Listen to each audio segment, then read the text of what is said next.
Hi guys, welcome back to episode 1.10.4. So today we're going to be covering DC to DC converters. Your solar panels produce power, DC direct current power.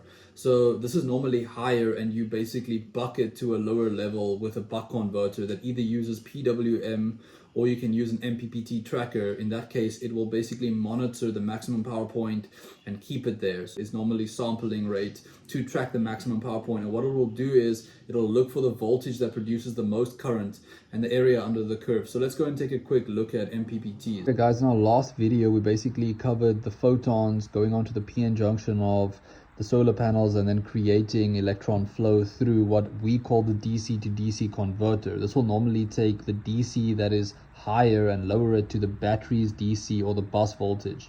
Alright, so normally we'll have a buck effect, a buck converter in it, but there's two ways to harness this DC to DC power, or the most common ways are PWM, which basically takes a stationary voltage source and just switches it, and then of course there's MPPT that tracks the maximum power point with an algorithm that basically adjusts the voltage to find the sweet spot. Now the sweet spot is this point over here. Why? IV is the area under the graph, is also wattage over there. So this is the sweet spot, this is the MPPT point, and this is what the maximum power point tracker will be tracking at all times, a couple of hundred times, normally a second.